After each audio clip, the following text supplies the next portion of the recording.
কমিশনের ডিসিশন জানাচ্ছে ততক্ষণ senior inspector Abhijit CID duty থেকে সাসপেন্ড থাকবে।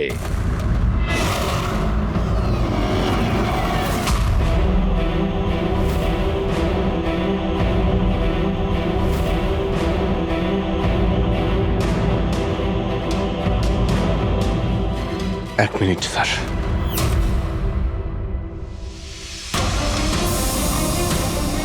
স্যার, আমার ব্যাপারে লোকেরা কি বলল তাতে আমার কিছুই যায় আসে না। এইমাত্র আপনার মুখ থেকে যা শুনলাম তাতে খুব কষ্ট হচ্ছে স্যার।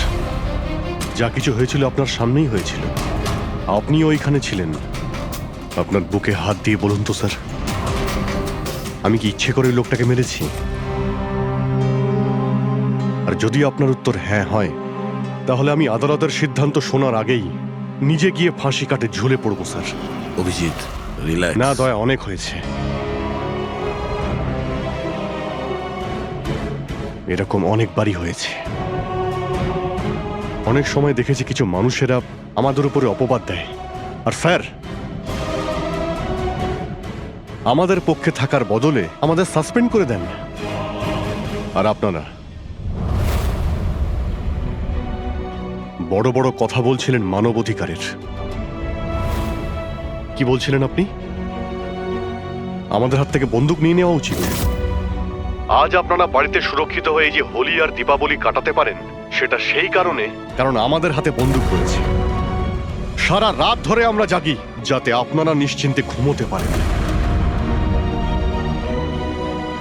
যখন অপরাধী এইখানে কপালে বন্দুক ঠেকায় না আর বুকে গুলি চালানোর জন্য হুমকি দেয়, ঠিক তখন আপনাকে এটা মনে করিয়ে দেওয়া হয় যে আপনি অপরাধীকে গুলি করতে পারবেন না, শুধু পায়ে গুলি করতে পারবেন। সেই দিন আমি আপনাদের কাছে হিউম্যান রাইটস আর মানবাধিকারের স্পেলিং জিজ্ঞাসা করব। সেই দিন। আজ আমি সবার সামনে জোর গলায় বলতে চাই, বালার মতো অপরাধীদের বেঁচে থাকার কোনো অধিকার নেই। এমনি তো আদালত তোকে ফাঁসিরই হুকুম দিত। আগে মারা গেছে বলে এত প্রশ্ন কিসের জন্য? এত বছর ধরে সিআইডি যদি আমার হাত বেঁধে না রাখত, তাহলে এই অপরাধীদের অনেকদিন আগেই আমি শায়েস্তা করে দিতাম। আর এমনিতেও এমন আইন থেকে কি লাভ যা অপরাধীদের শাস্তি দিতে পারে না? আর সেই আইন আমায় কি সাসপেন্ড করবে? আমি নিজেই আইনকে সাসপেন্ড করছি।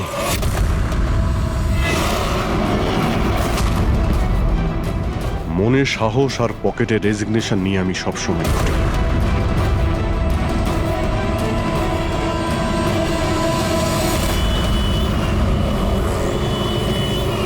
আরে ভাই, আমরা তো হলাম বন্ধু। কি চাই বলো তোমার? এই আমার বন্ধুর জন্য সব নিয়ে এসো আজকে, তুমি আর আমি মিলে। এই চল চল। অভিজিৎ, কি হয়েছে কি তোমার? কোন জায়গায় বসে আছো তুমি? আর কি ধরনের লোক আছে সাথে? চলো ওঠো ওঠো, চলো বাড়ি চলো। কোথায় যাব? সিআইডি ব্যুরোই তো আমার বাড়ি ছিল, আর ওখানে যাওয়ার আমার পারমিশন নেই। স্যার, সব ঠিক হয়ে যাবে। আপনি আপনি এখান থেকে চলুন। সব ঠিক হয়ে যাবে? এর থেকে আর কি ঠিক হবে? আর এখন আমি সিআইডি অফিসার নই। কোনো হিউম্যান রাইটস, কোনো এনকোয়ারি কমিশন আমার কিছুই করতে পারবে না। সমস্ত অপরাধীদের খুঁজে খুঁজে মারব আমি। আর তোমরাও আমার কিছুই করতে পারবে না। আর না তোমার ওই এসএপি প্রদ্যুমান। যাও, তোমরা ওর কাছেই যাও। তোমাদের মুখ আমি দেখতে চাই না, যাও। অভিজিৎ, তুমি সজ্ঞানে আছো? তুমি জানো তুমি কি বলছো? আর ছাড়ো না ভাই। যদি তুমি সত্যিকারের বন্ধুই হতে না, তাহলে ওই দিনই প্রমাণ করে দিতে আজ এই সমস্ত ন্যাকামি করার কোনো প্রয়োজন নেই। কি বললে তুমি? নাটক? তোমার এটা নাটক মনে হলো? আবার কি? ঠিক বলেছ, একদম ঠিক বলেছ। স্যার, যাও যাও, তুমিও যাও।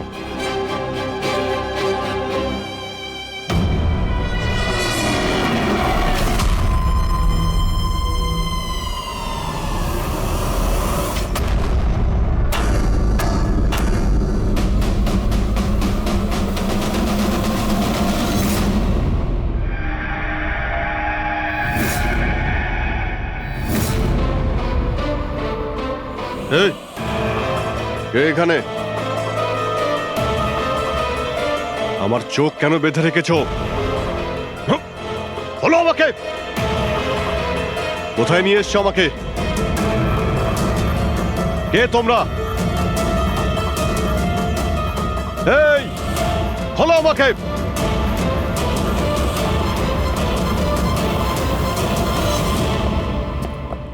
কে তোমরা? হ্যাঁ, চোখ থেকে ওটা খোলো।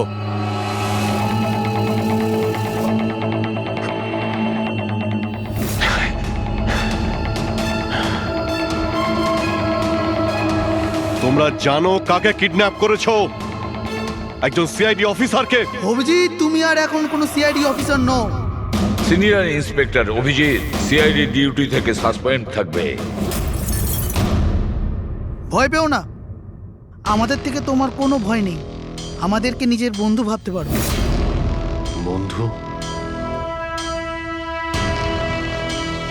তোমরা কারা বলবে? সব জেনে যাবে অভিজিৎ, আমরা কে আর তোমার থেকে কি চাই। অন্ধকারে লুকিয়ে রয়েছো কেন? সাহস থাকলে সামনে এসো। আমরা অন্ধকারে আছি কারণ এই দেশ আর সমাজ আমাদেরকে আলোতে কাজ করতে দেয় না। তার মানে আমরাও তোমার মতো একজন আইনের রক্ষক, কিন্তু তুমি আইনের ছাতার তলায় কাজ করো আর আমরা ওর বাইরে। আমরা অপরাধীদের সরাসরি সুবিচার দিয়ে থাকি, না কোর্ট, না কাছারি, না এনকোয়ারি কমিশন, সোজা মৃত্যুদণ্ড। এক মিনিট, তোমরা কি বলছো? আমি কিছুই বুঝতে পারছি না। চিনতে পারছো একে? এ তো মালবিকা, নামই সোশ্যালাইট, কিন্তু অনেক আতঙ্কবাদী সংগঠনের সঙ্গে যুক্ত। Good, next. একে আবার চিনব না? সবাই জানে ও রিয়েল এস্টেটের ব্যবসায়ী, কিন্তু তার আড়ালে ড্রাগসের ব্যবসা। উইলিয়াম? এ তো উইলিয়াম। 7টা মার্ডারের কেস আছে এর উপরে। That's right. কিন্তু এদের ছবি তোমরা আমায় কেন দেখাচ্ছ? আমার কাছে কি চাইছো?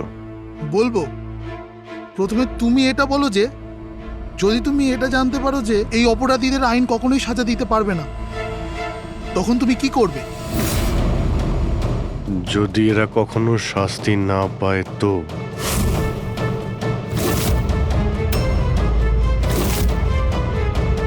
তো আমি এদের নিজেই মারব। আর এমনিতেও কোনো অপরাধীদের বেঁচে থাকার কোনো অধিকার নেই।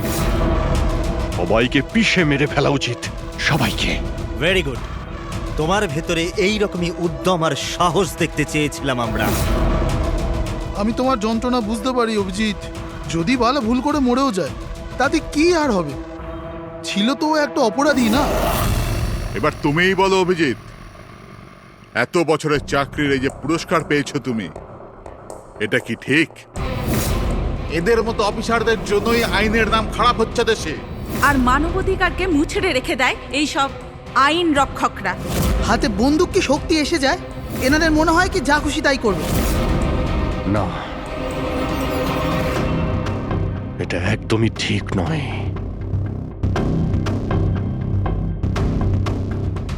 শুধু আমিই জানি সবার সামনে এইভাবে অপমানিত হতে ঠিক কেমন লাগে, কতটা যন্ত্রণা হচ্ছে আমার। আমরা বুঝতে পারছি অভিজিৎ, এই জন্যই তো তোমার দিকে বন্ধুত্বের হাত বাড়াতে চাই। আমাদের গ্যাংয়ের কাজ হলো এই অপরাধীদের শাস্তি দেওয়া, যাদেরকে আদালত খোলা ছেড়ে দিয়েছে। হাত মেলাবে আমাদের গ্যাংয়ের সাথে? এত কি ভাবছো অভিজিৎ? আমাদের সঙ্গে থাকবে নাকি ওই সিস্টেমের সাথে, যে অজান্তে হওয়া একটা ঘটনার জন্য তোমাকে শাস্তি দিয়েছে? আমি জানি না যে তোমরা কারা, তবে লড়াই যখন অপরাধ আর অপরাধীদের বিরুদ্ধে, তখন আমার উত্তর সবসময় হ্যাঁ। কিন্তু এর প্রথমে তোমাকে বিশ্বস্ততার পরীক্ষা দিতে হবে। বিশ্বস্ততার পরীক্ষা? এই লোকটা কে? গগন, যে 5 জন মহিলাকে খুন করেছে, আর আদালত একে মানসিক ভারসাম্যহীন হিসেবে মুক্তি দিয়ে দিয়েছে। নাও রিভলভার আর চালাও গুলি।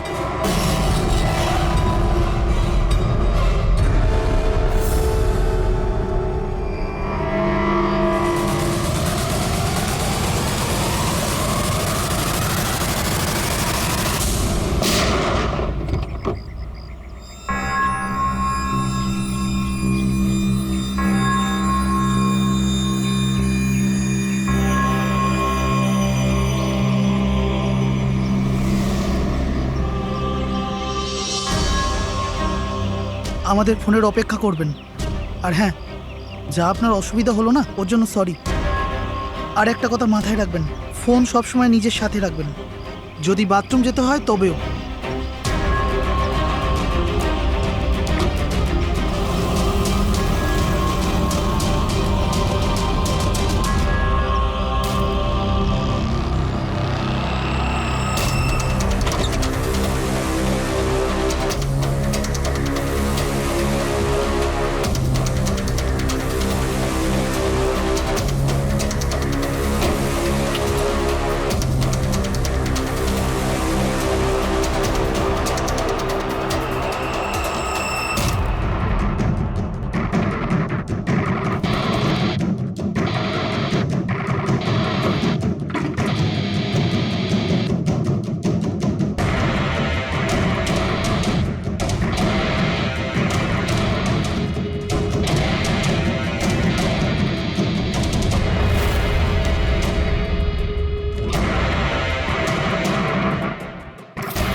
আমি এসে গেছি।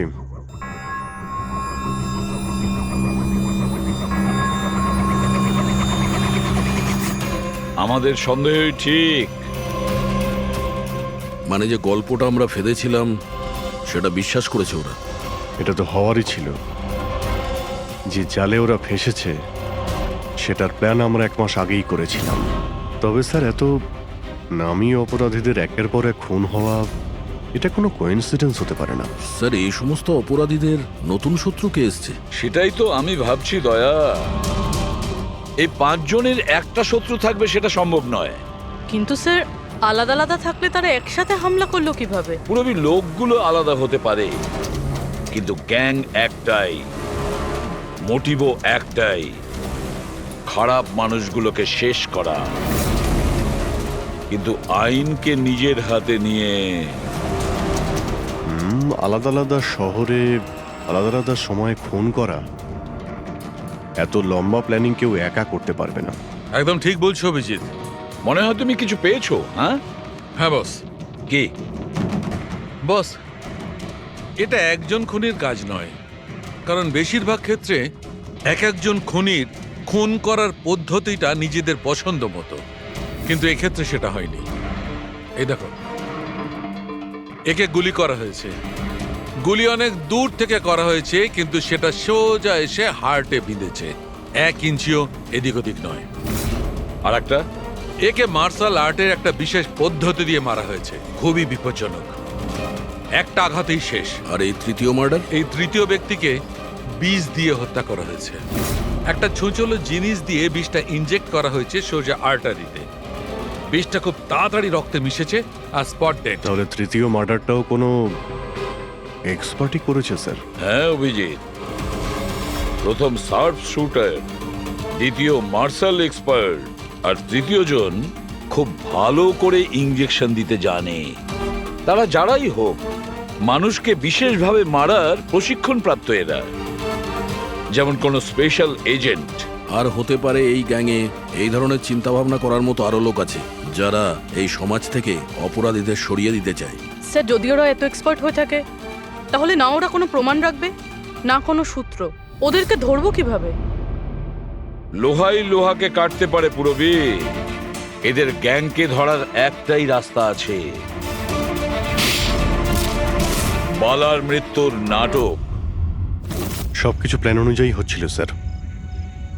তারপরে ওরা আমাকে ট্রিগার প্রেস করে একটা লোককে মেরে ফেলতে বলে। আর তুমি ট্রিগারে চাপ দিয়েছিলে?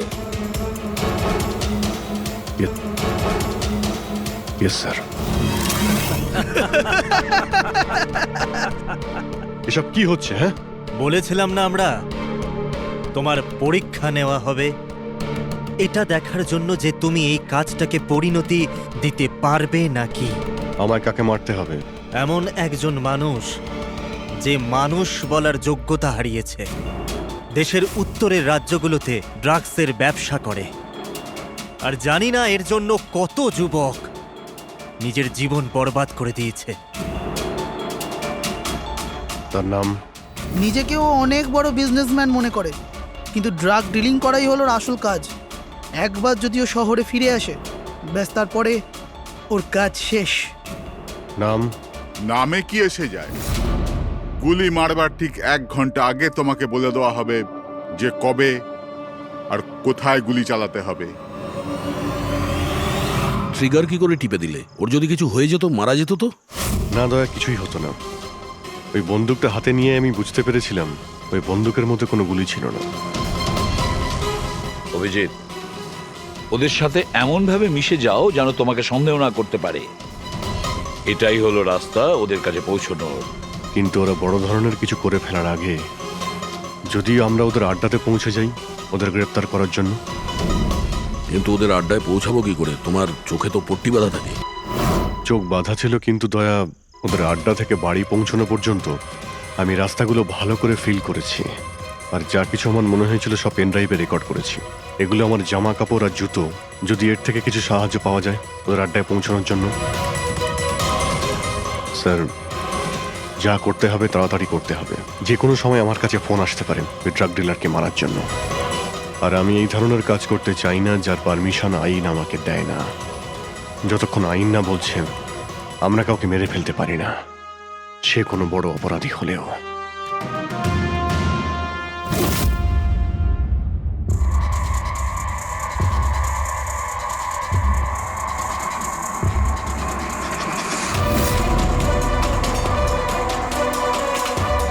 ভালো করে শুনুন, প্রায় 1.5 ঘন্টা লেগেছিল ওদের আড্ডা থেকে আমার বাড়িতে ফিরতে।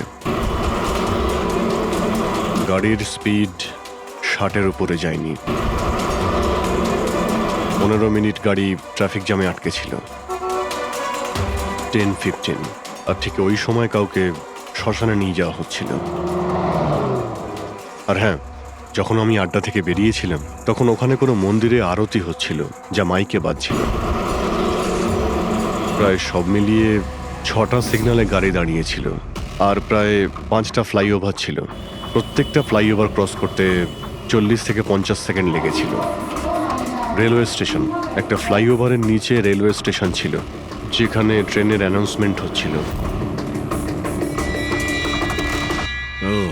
স্যার। হ্যাঁ বলো। এই দেখুন স্যার, এই দেখুন, অনিকেত কুমার স্যার। সিবিআই 2 দিন আগেই ওর সঙ্গে কথাবার্তা বলেছে। স্যার, দেশে অনেক জায়গায় ও ড্রাগসের ব্যবসা করে। এখন কোথায়? ফ্রেডি স্যার দেখছেন স্যার। স্যার, এটা প্যাডি, ধান। ও ধান। ওই যে তুমি অভিজিতের জামা থেকে যে সুতোটা এনেছিলে সেইটা একটা বস্তা সুতো, পাটের বস্তা। তাহলে ধান আর পাটের সুতো, তার মানে হচ্ছে এটা কোনো গোডাউন, কোনো একটা গোডাউনকে আস্তানা বানিয়েছিল ওরা। এমন একটা গোডাউন যেখানে সবজি বিক্রি হয়, অথবা কোনো ধানের কল। স্যার, স্যার এই রুটটা নিয়েছে এরা। রুটটা সেই রকমই যেরকম অভিজিৎ স্যার বলেছে। আমার মনে হয় এটাই। গুড জব পুরবি। হ্যাঁ ডক্টর সালুকে, কি অভিজিৎকে আনাজের গুদামে রাখা হয়েছিল? অনিকেত আজকে সকালেই গ্রিস থেকে ফিরেছে, এখনো অব্দি অফিসেও যায়নি। আচ্ছা, গ্যাং থেকে ফোন আসবে অভিজিতের কাছে, আসবে ফোন।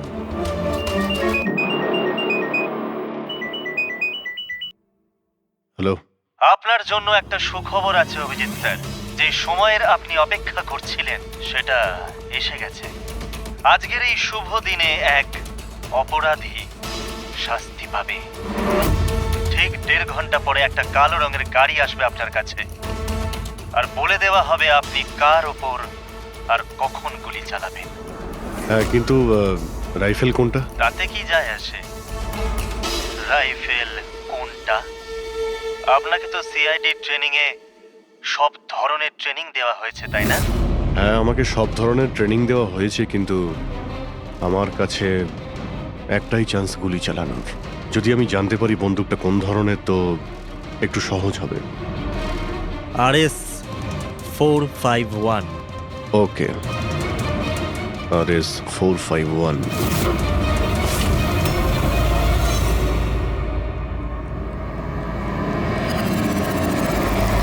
এটা কি বলছেন আপনি?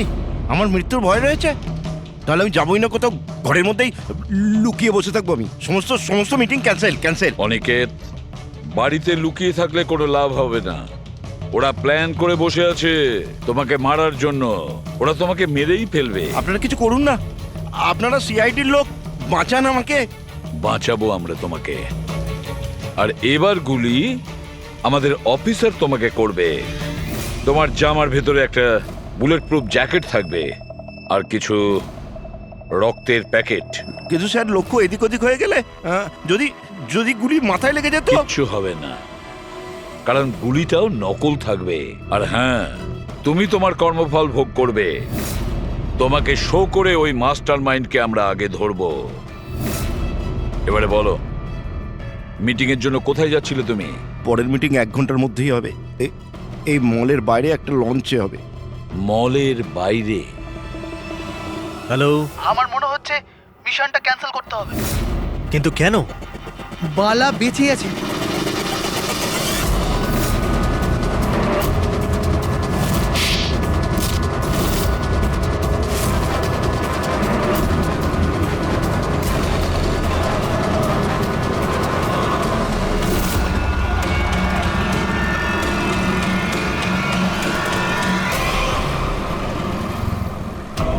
খুব বড় বিশ্বাসঘাতকতা হয়েছে আমাদের সাথে। অভিজিতের হাতে কেউ খুন হয়নি।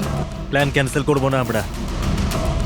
সিআইডি আর অভিজিৎকে এই বিশ্বাসঘাতকতার চরম মূল্য চোকাতে হবে।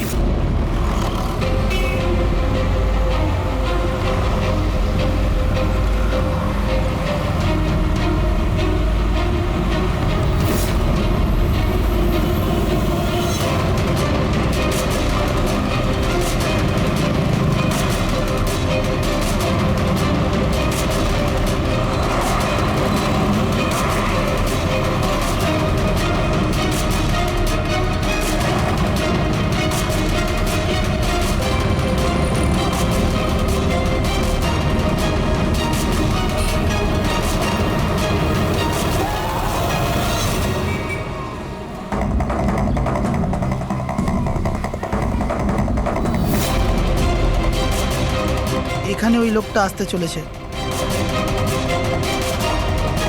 কিন্তু ওই লোকটা কে? অপেক্ষা কর, জানতেই পারবি। চল তোকে ওই জায়গাটা দেখাই, যেখান থেকে তোকে গুলি চালাতে হবে ওর উপর।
গোডাউন তো একদম খালি, কেউ নেই এখানে। হ্যাঁ স্যার, এটা তো সেই গুদাম নয় যেটা আমরা খুঁজছি। ও দাদা ভাই, কে আপনারা? কি চাই? তুমি এখানে কাজ করো? ইয়েস। এই গোডাউন কো ব্যবহার করছিল কি? না তো, গত 2 বছর ধরে বন্ধ পড়ে আছে। এই গোডাউনটা আমার বস বিক্রি করতে চায়, তা আপনি কি কিনবেন? যদি এটা ওই গোডাউন না হয় তাহলে কোন গোডাউনটা?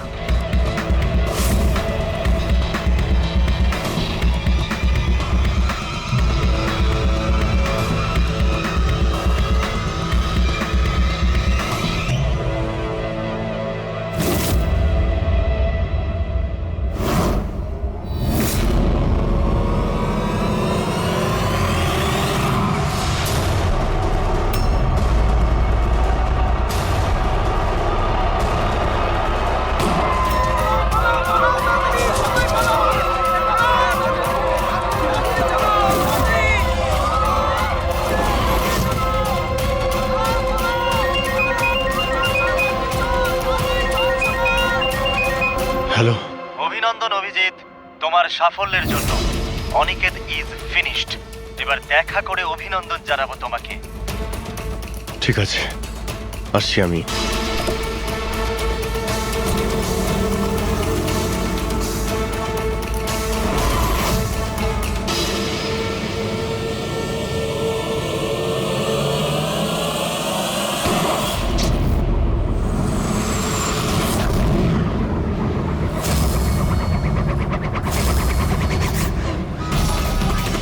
পঙ্কজ, ধরো, ছাড়বে না ওকে।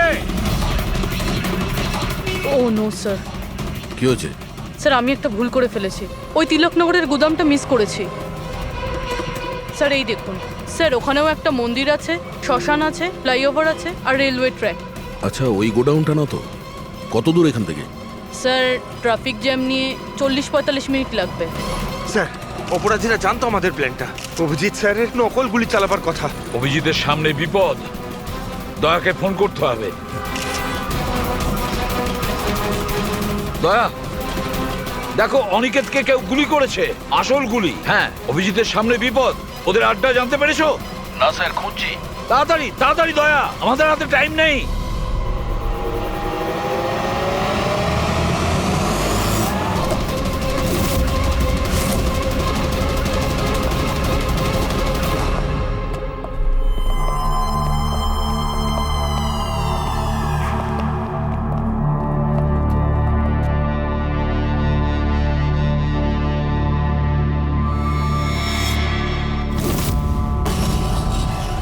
অনেক অনেক অভিনন্দন তোমাকে। Well done. অনিকেতের মৃত্যুর খবর প্রত্যেকটা নিউজ চ্যানেলে দেখাচ্ছে, আর এখন তুমি আমাদের বিশ্বাস জিতে নিয়েছো। এই জন্য এখন অন্ধকার থেকে আলোতে এসে তোমার সাথে নিজেদের পরিচয় করাবো।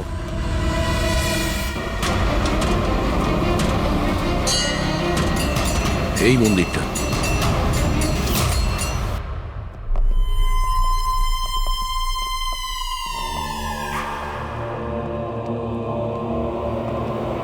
আমাদের প্যানেলিস্ট হলেন ex IB officer Sanjit sir, আর এক্স জাজ mrs Mandira, ex army officer mister Ranbir. ও, তো আপনারা? হ্যাঁ, আমরা। কেন চমকে গেলেন নাকি আমাদের দেখে? ভুলে গেলেন সেই দিনটা যখন শুধু আমি সমর্থন করেছিলাম আপনাকে?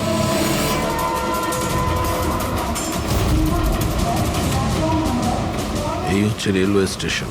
অভিজিৎ, আমাদের সবাইকার লক্ষ্য এক, অন্যায় সাফ করা।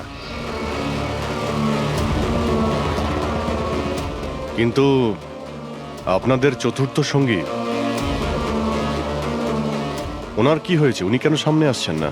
আমি সামনে আসবো না, কারণ তুমি একজন বিশ্বাসঘাতক।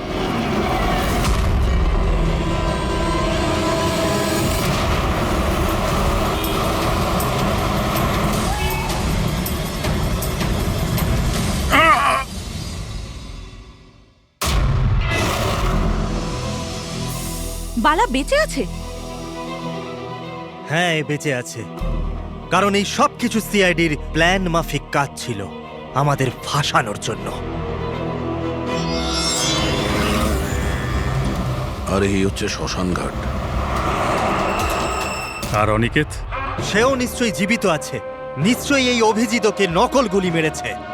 অভিজিৎ, এই বেইমানির জন্য একটাই সাজা, শুধু মৃত্যু, শুধুই মৃত্যু। তুমি আর বালা দুজনেই মরবে, দুজনেই। আর তোকে আমরা মারবো না, তোকে এ মারবে। আমি কেন? কেননা একজন বাহাদুর এবং সৎ ইন্সপেক্টরকে মারা আমাদের নীতির বিরুদ্ধে। চল তুই মার, নইলে আমরা তোকে মারব। ও তো আপনারা এমনিই মারবেন। না, আমরা তোমাকে আর একটা সুযোগ দেব। চালাও গুলি। নেবালা, পিস্তল নে। এই নে।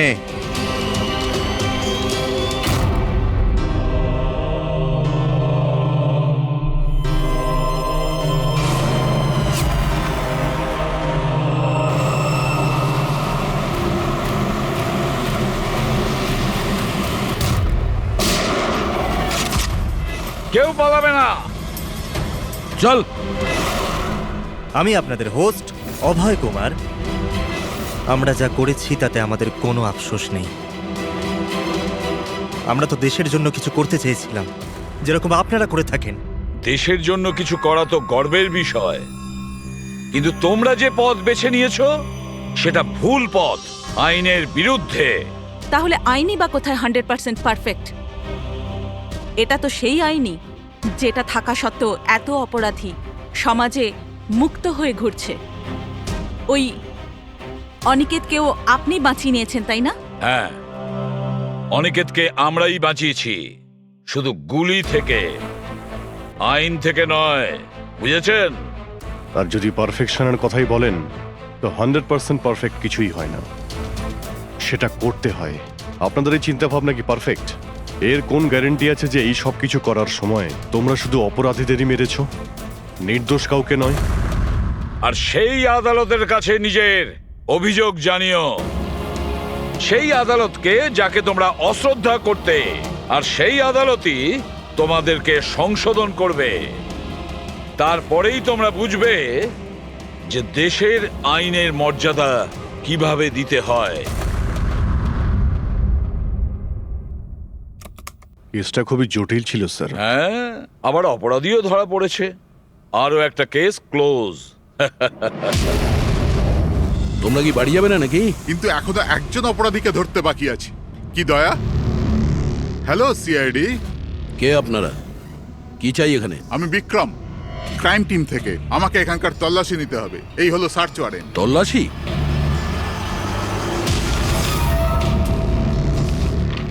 আমাদের আপনাদেরকে অনুরোধ যে আপনারা সবাই আমাদের সাথে কমপ্লিটলি কোঅপারেট করতে থাকবেন। এটা কি আমরা জানতে পারি যে তল্লাশি কেন নেওয়া হবে? দমনের ফাঁসির কেসে আপনাদের সবার এগেনস্টে কমপ্লেন্ট আছে যে আপনারা সবাই এভিডেন্স নষ্ট করতে চেয়েছিলেন।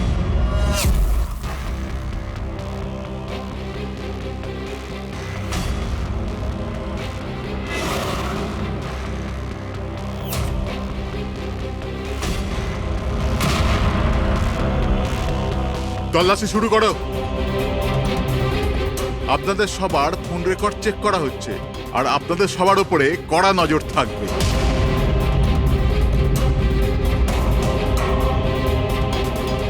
আর হ্যাঁ, আপনাদের সবার সাথে একা একা প্রশ্ন উত্তরও করা হবে। আমার আপনাদের ব্যক্তিগত পরামর্শ হলো, যাই বলবেন একদম সত্যি বলবেন। এটাই সিআইডির ভবিষ্যৎ তৈরি করবে। এই, আমরা সিআইডির কোনো গ্যাসের বেলুন নয়। আর তুমি কে আমাদের ফিউচার ঠিক করার? হ্যাঁ, সিআইডির অস্তিত্ব সত্যের উপরে দাঁড়িয়ে রয়েছে, মিথ্যের উপরে নয়। হ্যাঁ হ্যাঁ, আমি জানি আপনারা সিআইডির লোক, জানি আমি।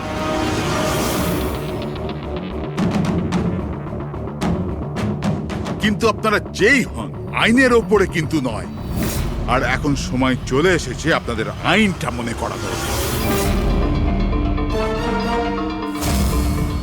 হ্যাঁ, সেটা আমরা জানি যে আইনের ঊর্ধ্বে আমরা নই, আর আমরা আইনের সুরক্ষা করি, আইনের রক্ষাকর্তা।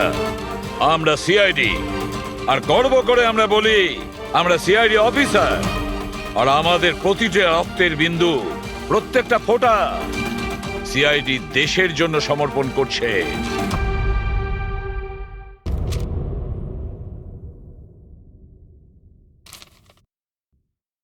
আমরা আপনাদের কেসটা খুব ভালো করে দেখলাম এবং আপনাদের কথাও শুনলাম। এটা পরিষ্কার যে আপনারা প্রোটোকল ভেঙেছেন।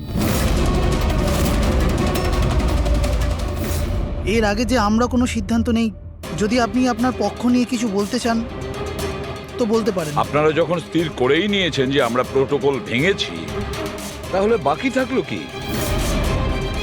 আমাদের ঠিক বলবার? দেখুন মিস্টার প্রদ্যুমন, আমাদের মধ্যে কোনো ব্যক্তিগত শত্রুতা নেই। আমরা যা বলছি তার সাক্ষী আছে। আর আমরা সবাই গত 20 বছর ধরে সিআইডিতে কাজ করছি। 20 বছর। এটা হেলাফেলা করিনি আমরা। সিআইডির কাজের জন্য আমরা আমাদের জীবন দিয়ে দিয়েছি। দেখুন, কোনো সময় সিচুয়েশন অনুযায়ী আমাদের ইনস্ট্যান্ট ডিসিশন নিতে হয়, কিন্তু প্রোটোকলের জন্য আমাদের চুপ করে থাকতে হয়। আর তারপরেও সেই অপরাধীকে তার শাস্তি পৌঁছে দিয়েছি। দেখুন, আপনাদের কথা আমরা বুঝতে পারছি, কিন্তু নিয়ম কানুন পালন করাটাও যে জরুরি সেটাও তো আপনারা জানেন। সবসময় নিয়মের উপর ডিপেন্ড করা যায় না স্যার। আমাদের কাজটাই এইরকম, সিচুয়েশন অনুযায়ী আমাদের ইনস্ট্যান্ট ডিসিশন নিতে হয়। আর যেখানে দয়ার প্রসঙ্গ বলছেন আপনারা, সেখানে প্রোটোকল ভাঙার দরকার ছিল, প্রয়োজন ছিল। দয়া একজন সাহসী ইন্সপেক্টর স্যার, সিআইডির জন্য সব কিছু করতে পারে। আমরা কোনোভাবেই ওকে হারাতে চাইছি না। এরপরেও যদি আপনাদের মনে হয় যে আমরা প্রোটোকল ভেঙেছি, তাহলে যে শাস্তি আপনারা দেবেন আমরা অ্যাকসেপ্ট করব।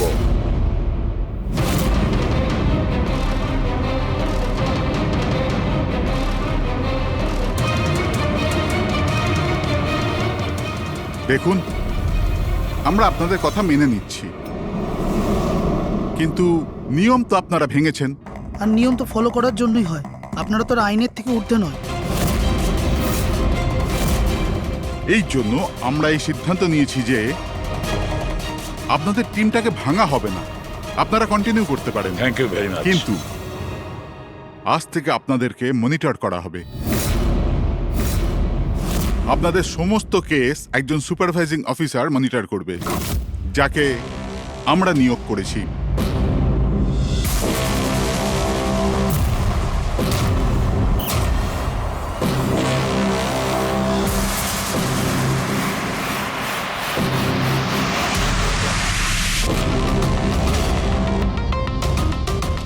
হ্যালো, আমার নাম শীতল। আজ থেকে শীতলই আপনাদের মনিটর করবে। মনিটর করবে মানে? মানে এইটা হলো যে আপনাদের কেসের যাই অ্যাক্টিভিটি হোক সেটা শীতল আমাদের বলবে। আপনাদের কেসগুলোর সমস্ত খবরাখবর রাখবার অধিকার থাকবে শীতলের। আপনাদের টিম আগে থাকবে কি থাকবে না, এটাও আমরা শীতল ম্যাডামের রিপোর্টের পর সিদ্ধান্ত নেব। দেখুন, আজ পর্যন্ত আপনারা যা চেয়েছেন করেছেন, কিন্তু এখন সিচুয়েশন বদলে গেছে। আজ থেকে আপনাদের সমস্ত কেসে শীতলকে ইনভলভ করতে হবে।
দেখুন, আমার কাজের ধরন কিছু আলাদা, আর আর আপনাদেরকে আমার কাজ ফলো করতে হবে। তার মানে আপনি এটা বলতে চাইছেন যে আজ থেকে আপনি আমাদের বস?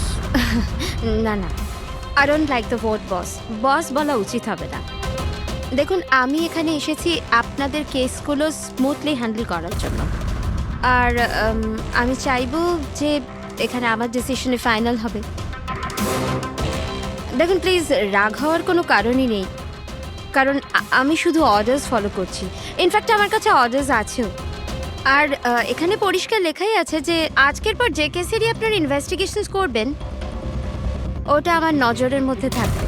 ইনফ্যাক্ট আমার লুক রাখতে হবে, আর প্রত্যেকটা ইনভেস্টিগেশন কেসের রিপোর্ট আমাকে দিতে হবে।